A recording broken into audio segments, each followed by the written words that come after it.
हमारे India news मंच में। और इनफैक्ट मैं आपसे बात करना चाहती हूँ सिर्फ उड़ीसा के नहीं, क्योंकि आप आई थिंक आपने दिल्ली चुनाव भी संभाला है, आपने तमिलनाडु भी आए हैं, लेकिन उससे पहले मेरे को एक आपने बहुत ही अच्छा एक कॉलम लिखा था ऑपोजिशन के बारे में। उसके बारे में मैं आपसे, मुझे पढ़ के in fact I was quite interested, तो आप थोड़ा सा अपनी जो थ्योरी थी वो बताइए ऑडियंस को। धन्यवाद। वो जो स्तंभ मैंने लिखा था वो इस पर था कि पिछले 10 साल में कई बार लोग आके मुझसे चर्चा करते थे और करते हैं अभी तक, और कहते हैं कि India deserves a better opposition. तो मेरा जवाब ऐसा होता है कि देखिए, जनता तो हमें सरकार में रखी है, तो हमारा काम है गवर्नेंस। ऑपोजिशन कैसे बेहतर बने वो थोड़ी ना हमारा काम है, परंतु मैं इससे सहमत हूं कि India does deserve a better opposition. और देखिए, ऑपोजिशन में आप देखिए अभी लगातार संसद में जो डिस्टर्बेंस होता है, इवन क्वेश्चन आवर चलने नहीं देते हैं और बार बार संसद स्थगित होता है, ये तो बुरा दिखता है सबको, लेकिन नुकसान किसको होता है? नुकसान जनता को तो होता है, लेकिन ऑपोजिशन को, विपक्ष को ज्यादा होता है, क्योंकि संसद उनका मौका होता है प्रश्न पूछने के लिए, मुद्दे उठाने के लिए। अगर वो उसका फायदा नहीं उठाते हैं, संसद को उन्होंने स्थगित कर देते हैं, तो ऑपोजिशन का जो ताकत होनी चाहिए वो उनकी कमजोरी बन जाती है। ये एक उदाहरण। दूसरी उदाहरण, मोस्ट ऑफ देम वो पारिवारिक पार्टी हैं, उसमें कोई बेटा बेटी, कोई इस तरह के नेता सब निकलते हैं, और इसका मकसद ये होता है कि जो टैलेंट होते हैं उनको मौका नहीं मिलता है, और वो या तो वो दल छोड़ देते हैं, हमारे पास आ जाते हैं, कहीं और जाते हैं। तो ऐसे कई सारे विषय हैं, कई सारे मुद्दे हैं जिसको विपक्ष को इंट्रोस्पेक्ट करना चाहिए, आत्मसमीक्षा करना चाहिए। दो पॉइंट्स ऑफ डिफरेंस। एक तो आपने पारिवारिक बात की, लेकिन आपके जो नए अध्यक्ष चुने गए हैं वो भी पारिवारिक ही हैं, तो अब बीजेपी को भी थोड़ा सा परिवारवाद के बारे में। नहीं, इसमें बहुत फर्क है। क्यों? देखिए, फर्क यह है कि जो अपने ताकत से जीत के आते हैं, 5 बार जीत चुके हैं, और दूसरी तरफ कोई 90 बार हारने के बाद भी वो आपका नेता रहते हैं, और ताकि उनसे कोई ओवरशैडो ना कर लें, वो 57 साल के युवा नेता बन के रहते हैं, और किसी को मौका नहीं दिया जाता है। भारतीय जनता पार्टी में आप देखिए, हमारे माननीय प्रधानमंत्री जी बिल्कुल जमीनी स्तर से आए हैं, हमारे माननीय गृह मंत्री जी बिल्कुल जमीनी स्तर से आए हैं, बूथ लेवल से, हमारे राष्ट्रीय अध्यक्ष नड्डा जी जमीनी स्तर से आए हैं। तो ये बहुत बड़ा फर्क है। पर उनके भी अगर आप देखा जाए, डॉक्टर मनमोहन सिंह को उन्होंने बनाया, खुद उन्होंने मना कर दिया था सोनिया गांधी ने। शी मेड समवन जो चाहे पॉलिटिशियन नहीं पर उनकी इकोनॉमिस्ट ग्लोबल स्टैंडिंग थी, तो उन्होंने भी सही आदमी चुना फॉर द जॉब, एक तौर से अपने परिवार में नहीं रखा।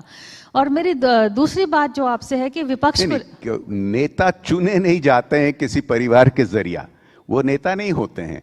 मैं मानता हूं कि स्वर्गीय मनमोहन सिंह जी बहुत अच्छे वित्त मंत्री थे, लेकिन जो देश के नेता बनते हैं, जो प्रधानमंत्री बनते हैं, वो पब्लिक मैंडेट से आना चाहिए।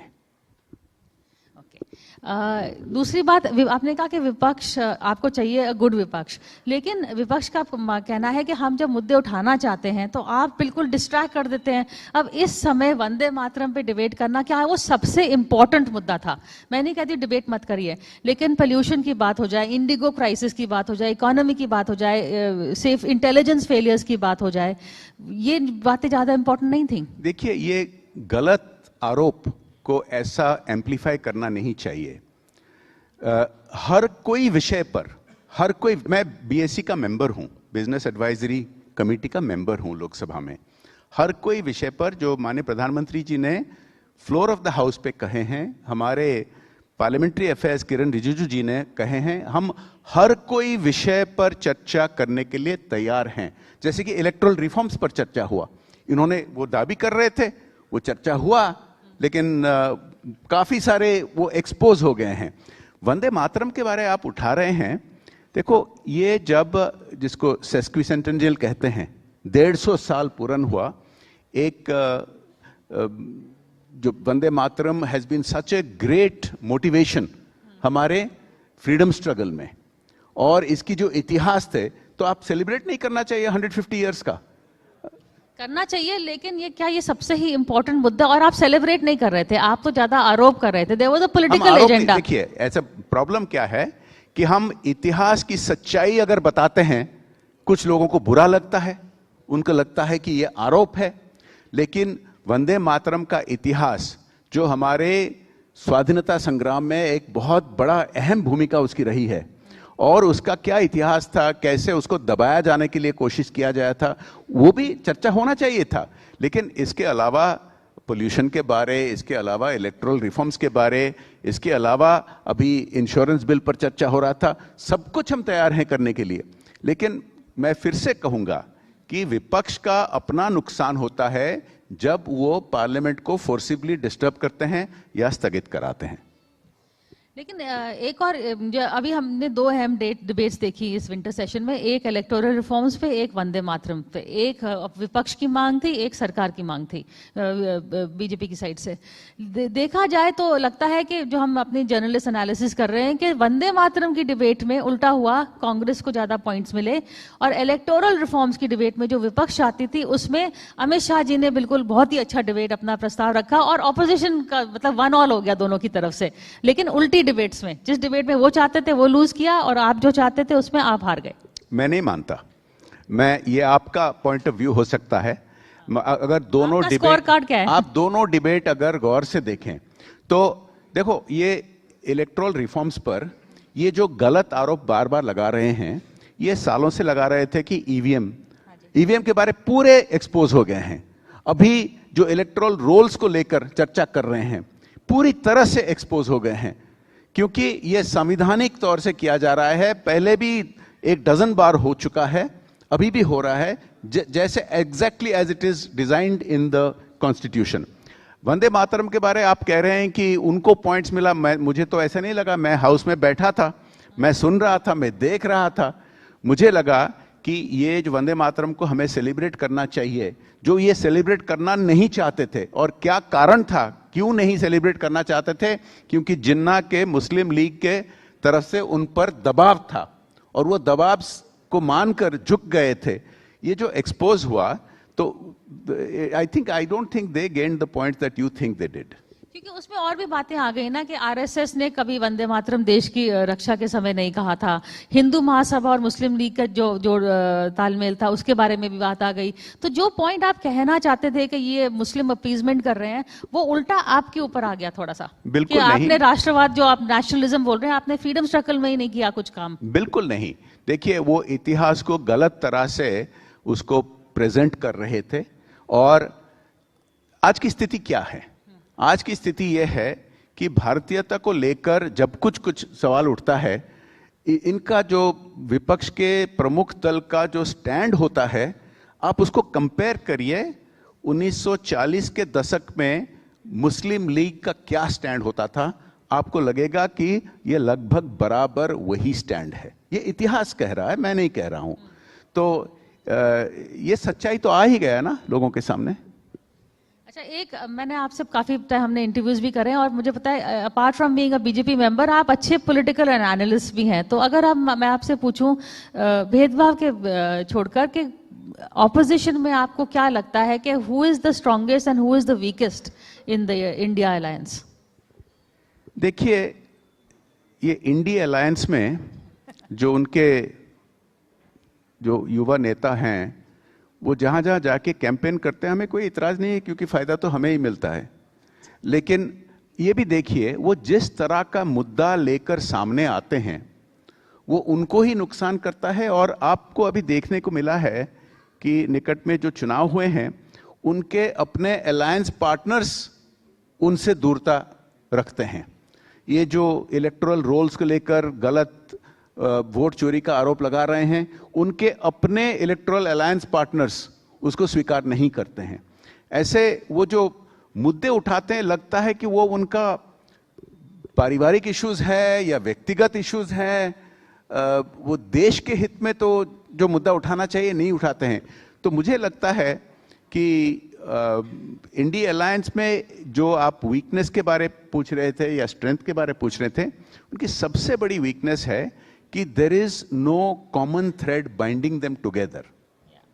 उनका कोई आपस में कोई कॉमन एजेंडा नहीं है, कोई कॉमन आइडियोलॉजी नहीं है, कोई कॉमन नेता नहीं है। वो आपस में टांग खिंचाई करते हैं। आप कई बार देखें, शायद आपके चैनल भी दिखाए होंगे कि स्टेज पर फोटो आप लेते हैं और उसके 2 मिनट के बाद बुराई शुरू हो जाती है।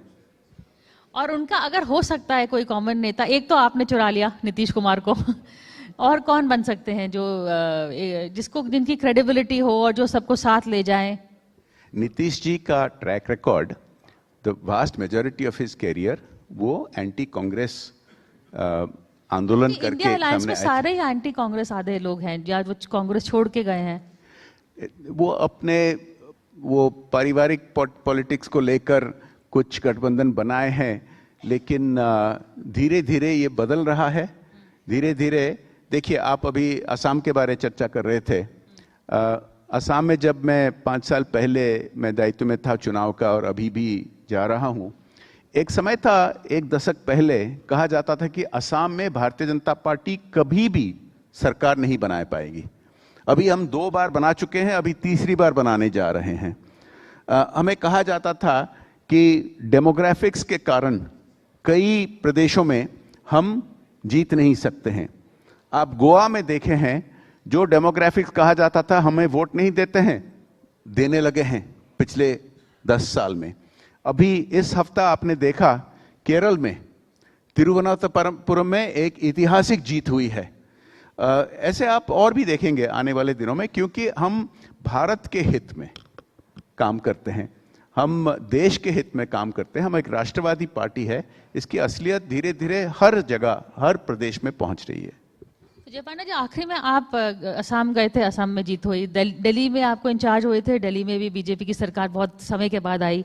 अब आपको बहुत ही हॉट पोटैटो दे दिया गया है तमिलनाडु में आप कुछ चमत्कार कर सकते हैं? और किससे आप बातचीत हो रही है अलायंस की? क्योंकि बीजेपी का अभी मेरे को नहीं लगता कि सिंगल हैंडेडली खड़ी हो सकती है। जस्ट एक छोटा सा करेक्शन, अभी दोबारा मुझे आसाम दायित्व दी गई है और मेरे मित्र पीयूष जी को तमिलनाडु की दायित्व दिया गया है। लेकिन मैं आपको ये कहना चाहूंगा कि जो हम जीते थे, ये मेरा कोई खासियत नहीं है कि जो हमें, वी आर वेरी फॉर्चुनेट कि हमारे नेता जो हैं वो दुनिया के सबसे लोकप्रिय नेता हैं। प्रधानमंत्री नरेंद्र मोदी जी ने बार बार, आप देखेंगे, ये हम नहीं कहते हैं, अब विभिन्न प्रकार के सर्वेस कहते हैं। तो एक उदाहरण मैं आपको दूंगा। दिल्ली में 13 साल का बहुत हैवी एंटी इनकम्बेंसी था, क्योंकि वो विभिन्न प्रकार के जो प्रॉमिस करके गंदे पानी, गंदे प्रॉब्लम्स थे दिल्ली में, हम इसको बदलाव करने के लिए जो बता रहे थे लोगों को, उसका क्रेडिबिलिटी आया जब प्रधानमंत्री मोदी जी ने कहे कि हम करेंगे, हम यमुना को साफ करेंगे, जैसे गुजरात में किया गया है रिवर फ्रंट को। और ऐसे that credibility counts a lot for us. लेकिन दिल्ली में इतना अच्छा मैंडेट आया, फिर भी आपका जो चीफ मिनिस्टर बनी वो चुन के नहीं बनी, वो नियुक्त होके गई। क्या बात कर रहे हैं? वो एमएलए चुन के आए, हमारे लेजिस्लेटिव पार्टी ने उनको नियुक्त किया। ऐसा नहीं होता है हमारे पार्टी में। कोई लोग मानते हैं कि वो इलेक्शन में हुआ था या सिलेक्शन में हुआ था। I will leave that. नहीं, ऐसा कहना सही नहीं है। हमारे, we are the world's largest political party. हम इलेक्शन करते हैं बूथ लेवल से लेकर राष्ट्रीय स्तर तक। ऑन दैट नोट, जय पांडा, थैंक यू सो मच, आप आए हमारे मंच में और बातचीत की। थैंक यू आपका बैजयंत पांडा जी। ऋषभ गुलाटी, हमारे editor in chief news x से मैं दरख्वास्त करता हूं कि आप मंच पे आएं और करूंगा प्लीज आप रुके रहें। बैजयंत पांडा जी, एक भेंट आपके लिए, शुक्रिया अदा हम करते हैं कि आप यहाँ जाएं पुस्तक से। बिल्कुल, इस किताब के साथ हम सर आपका बहुत बहुत शुक्रिया अदा करते हैं। आप इंडिया न्यूज़ के खास कार्यक्रम मंच में आए और आपने जिस तरीके से तमाम मुद्दों को रखा, उन पर बातचीत की, उसके लिए बहुत बहुत शुक्रिया सर आपका। तो संसद का सत्र चल रहा है और उसके